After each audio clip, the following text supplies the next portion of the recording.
Kembali lagi di podcast Suara 8. We can hear your voice.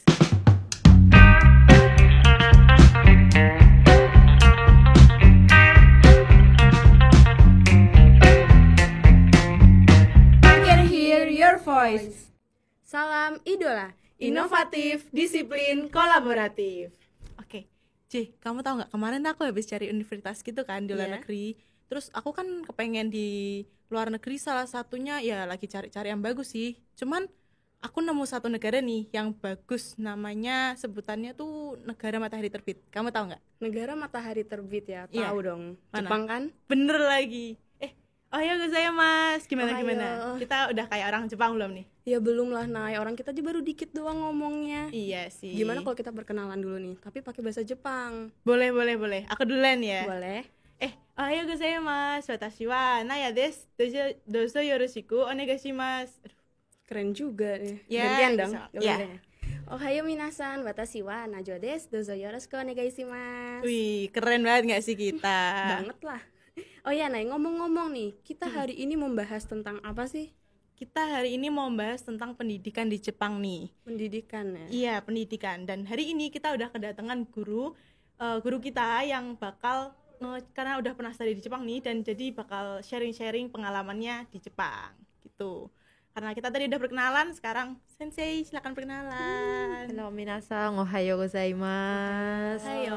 Hai, sensei perkenalan dulu nih ya. Iya. Hai, hajimemashite, Heni desu. Heni sensei o yonde kudasai. Dozo yoroshiku onegai shimasu. Onegaishimasu. Oke. Aduh. Keren ya. Iya, dong, Sensei beda sama kita. Kalau kita ngebahas soal Jepang nih guys, emang nggak bakal ada habisnya ya. Apalagi tuh kayak gaya hidupnya di Jepang, pendidikannya, apalagi budayanya yang beraneka ragam. Bener banget. Dan mumpung ada Sensei di sini, kita bakal tanya-tanya seputar hal apa sih yang unik di Jepang, dan hal-hal banyak deh yang kita belum tahu tentang Jepang gitu. Oke, saya mulai Sensei. Oke.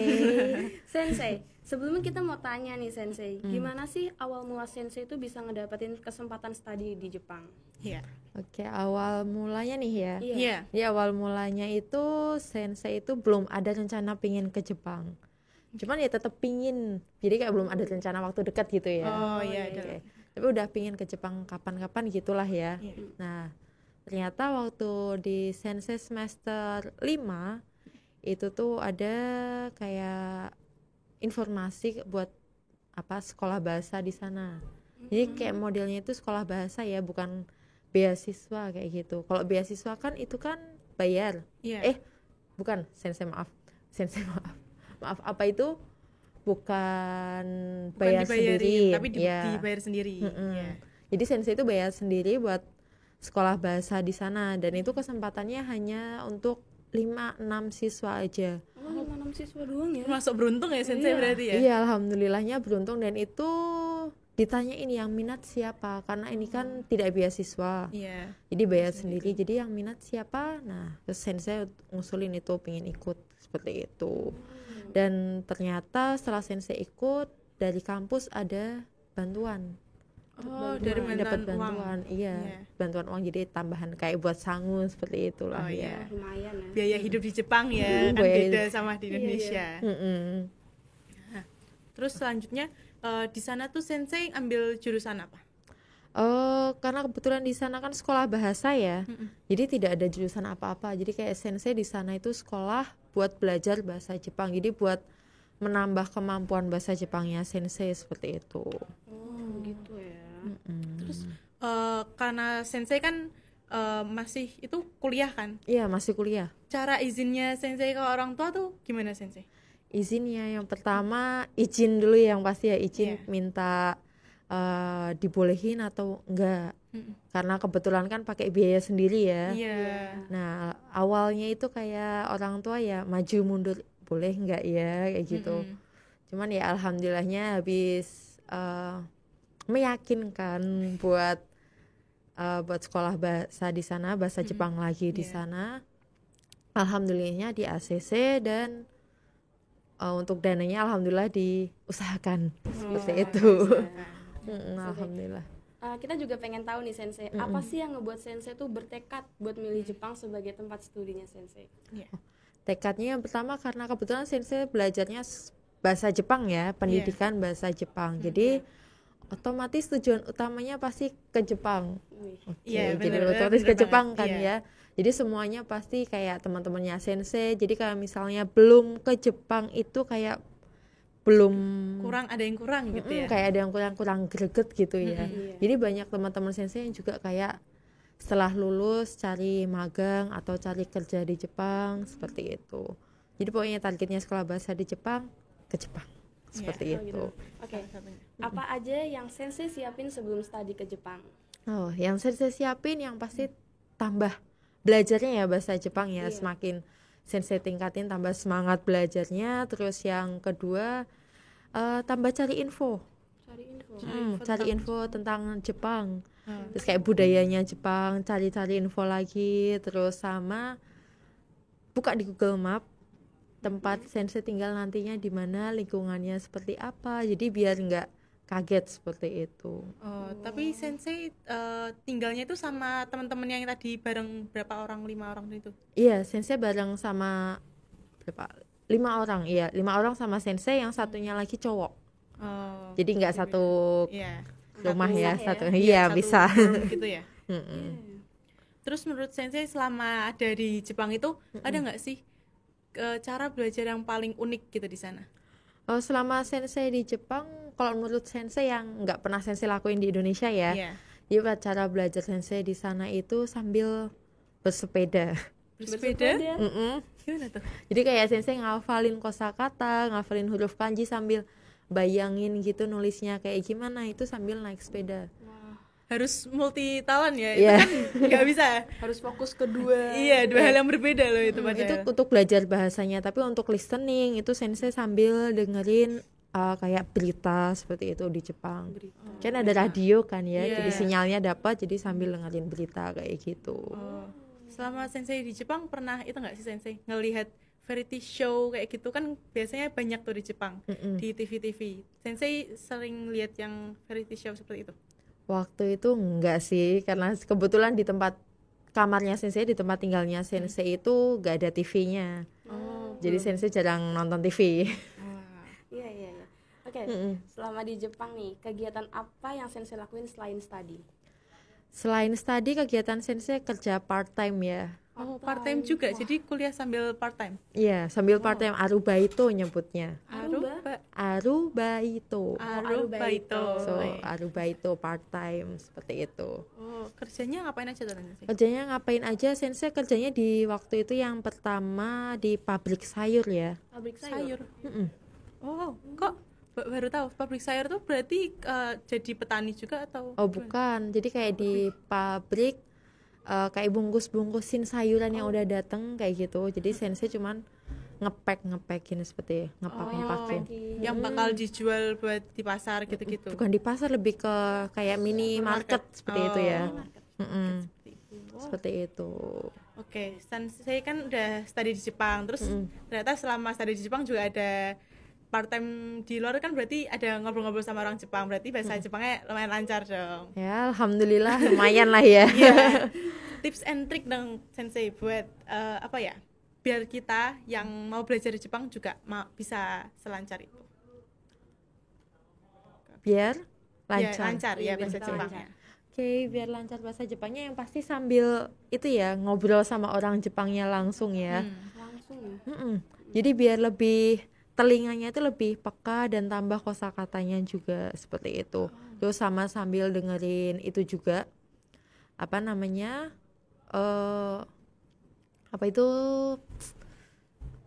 tadi sensei bilang radio itu ya. Oh, yang Jadi radio ya. radio biar tambah semakin lancar, sama rajin-rajin baca buku. Oh iya, baca buku. Baca iya, buku iya. novel-novelnya di sana Iya. kan sambil, atau mungkin kalian minasang yang suka nonton anime, Iya. suka baca komik, bisa di sana toko buku itu banyak ya. Iya.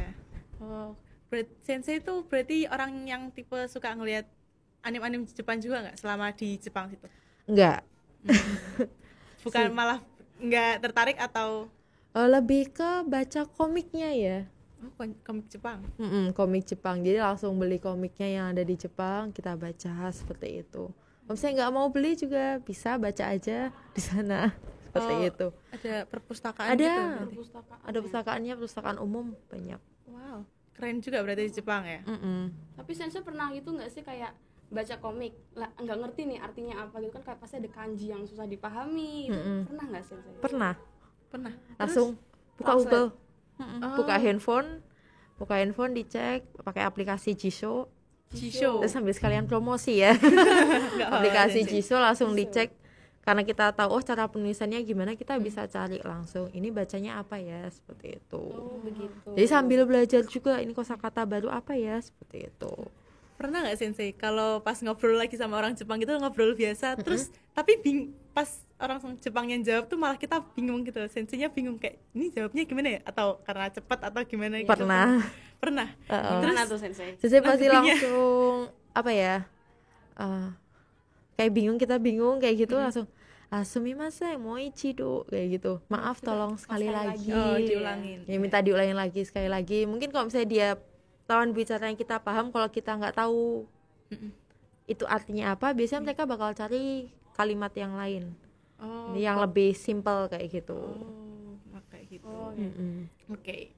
Nah, Sensei, terakhir nih Sensei. Iya. Waktu pertama kali datang ke Jepang, Sensei ada culture shock gitu nggak? Culture shock hampir nggak ada ya, cuman ada satu yang sampai sekarang Sensei yang masih teringat banget ya, masalah sampah. Sampah. Kenapa itu Sensei? Pembagian sampahnya, Pembagian sampah. kalau di Indonesia kan cuman organik dan anorganik. Iya. Nah, di Jepang itu ada banyak dan ada jadwalnya juga. Jadi misalnya ada sampah plastik sama plastik seperti itu, nanti ada harinya sendiri, misalnya hari Selasa. Jadi kalian buangnya cuman pas hari Selasa aja. Terus Jadi dikumpulin dulu ya. Dikumpulin dulu sama sampah kayak kardus juga itu sama dikumpulin. Nah, itu yang karena di Indonesia nggak terbiasa seperti itu ya. Iya. Jadinya itu yang bikin Sensei masih shock seperti itu. Kalau sampah dapur Sensei, kan Sampah sampah dapur tiap hari ada dong masih buat makan. Sampah dapur itu kok selama Sensei lihat jadwal itu kayak tetap nggak bisa setiap hari ya. Atau mungkin Sensei yang salah baca atau gimana kayak gitu. Waktu dulu tapi tetap seminggu sekali. Oh. Seminggu, kadang seminggu 2 kali. Seminggu 2 kali. Jadi ada jadwal Senin, Selasa, Rabu, itu yang dibuang di tempat sampah bolehnya apa. Seperti itu. Itu di semua Jepang atau di daerah-daerah tertentu? Mungkin setiap di Jepang iya seperti itu, cuman mungkin jadwalnya yang beda-beda. Berbeda ya setiap wilayahnya gitu. Iya. Oke. Terus karena tadi Najwa bilang terakhir, tapi aku masih punya satu pertanyaan nih. Oke. Kalau pertanyaannya, kalau tempat favoritnya Sensei selama di Jepang tuh di mana aja? Tempat favoritnya Sensei di Namba. Namba. Namba. Apa itu Sensei? Namba itu Baru denger aku. namanya daerahnya Namba di Sensei lupa namanya. Bukan Abenobashi. Daitonbori. Daitonbori. Kalian tahu yang kalau kalian lihat foto-foto pasti ada yang ini yang gambar kliko, Ya, yang Oh, iya, yang iya, angkat iya. tangan itu. Iya. Nah, di situ biasanya di jembatan seperti itu, atau enggak ke tempat mie ayam ya. Mie ayam. ayam. Mie ayam. Mie ayam. Di Jepang Ya, ada mie ayam? Nggak ada. Oh, ramen. Iya, Oke, ramen. ramen. Oke. Ya, ramen Mie ayam, kan. mie ayam Jepang. Ramen. Chicken ramen. Chicken ramen. Oke, mie ayam ya Torini. bisa ya. Jadi kita nyebutnya kadang mie ayam Jepang. Mie ayamnya Jepang. Itu salah Sensei satu sering. makanan favorit Sensei juga? Atau? Iya. Oh, Paling favorit itu ramen. ramen. Meskipun nggak setiap hari bisa beli, setidaknya 2 bulan sekali Sensei pasti beli. Oke. Nah, kita udah ngobrol-ngobrol banyak nih hari ini, udah berbagi pengalaman juga. Semoga buat kalian di rumah bisa terinspirasi sama pengalamannya dari Sensei. Terus terima kasih juga buat Heni Sensei yang udah mau ke podcast Suara 8 di segmen Pera Pera Nihongo. Semoga kedepannya sukses selalu buat Amin. Sensei. Arigatou gozaimasu. Yeay. Tetap pantengin terus podcast Suara 8. Kita akan berikan konten-konten yang menarik tiap minggunya. SMK bisa, SMK hebat, SMK bisa hebat.